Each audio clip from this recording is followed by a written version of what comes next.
Welcome to the National Stutter Awareness Campaign. I'm joined by Cian O'Neill, Head of Department of Sport, Leisure and Childhood Studies. Cian, welcome. Thank you, Valerie. Cian, how amazing is this initiative to be a part of? Oh, it's mind-blowing, even just in the last 12 months, the traction that it's gained, primarily through the work of obviously Jamie and Michael, the two Michaels as I call them today. It's just amazing because coming, I suppose, from a sports background, very often you see small clubs do amazing things and you're just saying, God, how did they get there? And it always boils down to a couple of dedicated people at ground zero who started to build and brought people along with them. And that's probably the closest analogy I could give to what I see with this event here today and the rollout over the next 12 weeks. It's phenomenal, and full credit to Jamie and the team. How did it all begin and how did your involvement begin in it? Yeah, well, I'm just the hired hand, really. I'm very proud and honoured to know Jamie. He was a student of mine and my colleagues in the Department of Sport, Leisure and Childhood Studies, initially on the Level 7, Bachelor of Business in Recreation and Leisure Management, and then he decided to stay on and do the Level 8 add-on in Sport and Exercise. So when I came to Cork in 2013, Jamie was already on the programme, so I would have got to know him just because he was a very engaging, a very well-mannered, a very polite student. I was trying to pick up names because he was in third year, I think, at that stage. And we got to have conversations in the corridor. I wasn't teaching, so it was mainly you got to know the really bad students for the wrong reasons or the really good students for the really good reasons. And the latter was Jamie. And we developed a relationship from there. And then just hearing stories about how hard he was working for my colleagues in the department, particularly Noel Collins, Con Burns, they were particularly close to Jamie. I just started to have a real interest and a grow from getting to know him more and more about him. And 7-8 years later, we're still friends. Before Jamie, what was your kind of experience of someone that was suffering with a stammer maybe? Not significant, if I'm being honest. I mean, growing up in Kildare, in Newbridge and in school, going to college, I was in the University of Limerick.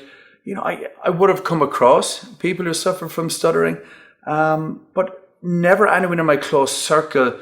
But I would have worked with athletes, believe it or not. So just through coaching, I would have got to know players. And I did see the impact it would have on them.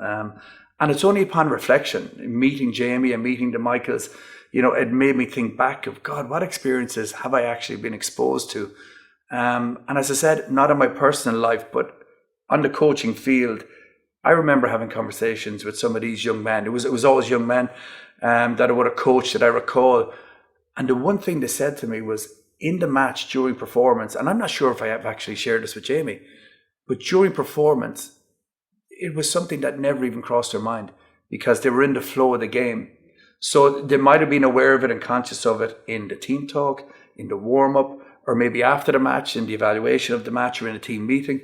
But on the pitch, they were never conscious of it. And I just thought that was an amazing thing. My wife is involved in music and I'm aware of music therapy and how that can be used with people who suffer from different challenges.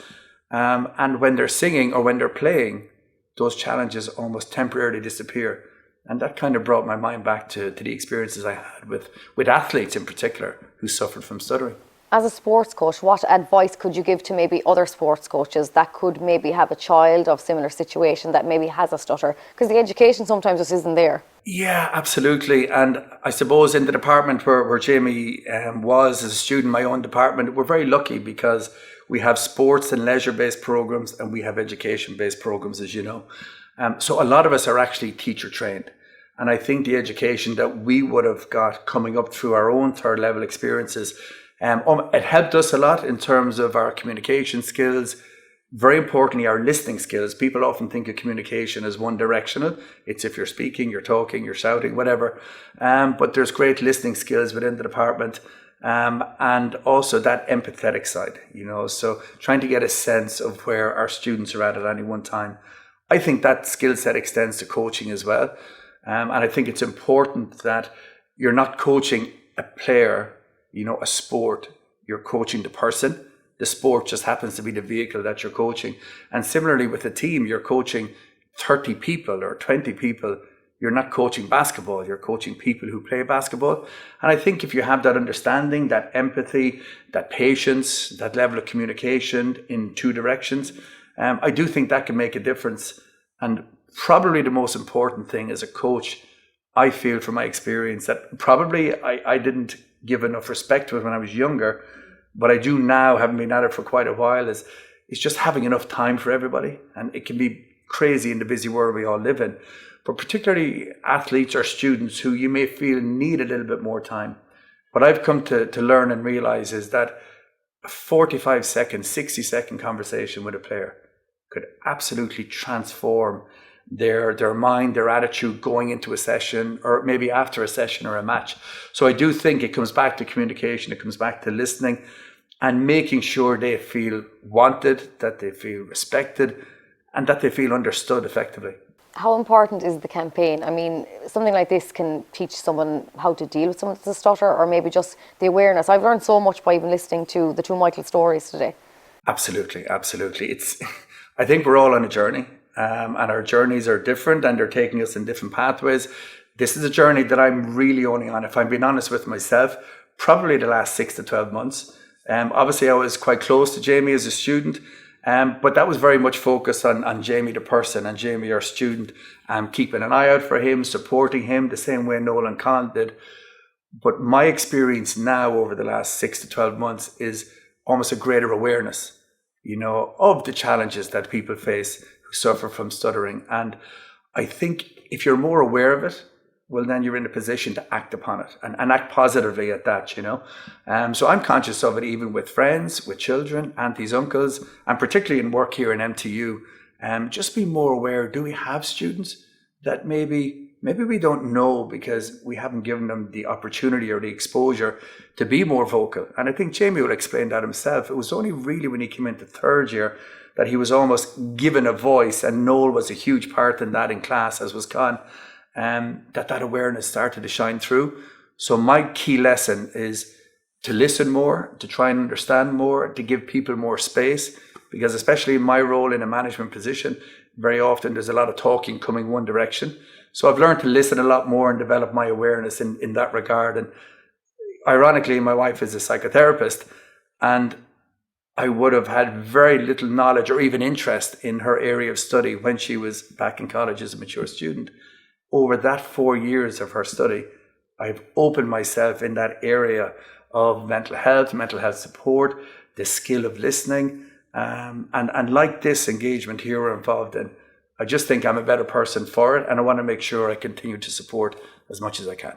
This awareness of this campaign could have an opportunity for ye all to be involved in meeting the President Joe Biden of the USA, how significant would that be? It's amazing. And as I said to Jamie, only you could do this. I mean, if I tried this 10 years later, I still wouldn't be even close. Yeah. And I've seen the work he's done in the background. I see the level of engagement he's got, a brilliant email to Dan Mulhall, the US ambassador last week. And I'm just sitting back reading, saying, God, I'm actually on the CC list here, on this email to the US ambassador to Ireland. So I think it will be close at the moment. I think we'll get there because of the work that Jamie, that the two Michaels are doing. But I also think it's the nature of, this organization, what it's supporting. I think as a world, we are a lot more aware and a lot more educated of the challenges that people face. Inadvertently, COVID has probably put that more upon us. And I heard Michael speak to that just a few minutes ago. And I just think if we can all be a little bit more open, a little bit more respectful, and a little bit more aware of the challenges that people are going through, I think it'll bring us all forward. And the fact that we're closer than ever, and the lads are closer than ever to making that happen, is a testament to the brilliant work that they do. And the rest of us are just happy to hang on to their coattails and try and push them along as much as we can. Thank you so much, and congratulations on the campaign. Thanks, Valerie.